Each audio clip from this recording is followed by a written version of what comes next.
জাতীয়তাবাদী শক্তিকে ধ্বংস করার জন্য বিএনপিকে নিয়ে সুপরিকল্পিত চক্রান্ত করছে একটি মহল, এমন অভিযোগ করেছেন বিএনপির মহাসচিব মির্জা ফখরুল ইসলাম আলমগীর। তিনি বলেন, বিএনপি ও তারেক রহমানকে হেয় করতে পরিকল্পিতভাবে সাইবার অ্যাটাক হচ্ছে।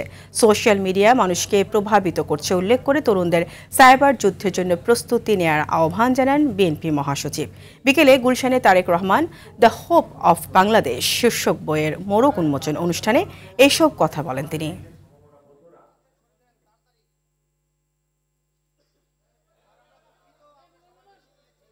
বিএনপিকে এত সহজে তুড়ি মেরে উড়িয়ে দেওয়া যাবে না। বিএনপি প্রমাণ করেছে, প্রতিবার প্রমাণ করেছে যে বিএনপি সেই ধ্বংসস্তূপ থেকে জেগে উঠতে জানে। প্রেসিডেন্ট জিয়া রহমান সাহেবের শাহাদাতের পরে অনেকে ভাবলো বিএনপি শেষ, বিএনপিকে আর খুঁজে পাওয়া যাবে না। কিন্তু সেই বিএনপি আবার আমাদের দেশনেত্রী বেগম খালেদা জিয়ার নেতৃত্বে আমাদের ছাত্র নেতা, যুব নেতাদের সঙ্গে নিয়ে আবার বিএনপি জেগে উঠেছে।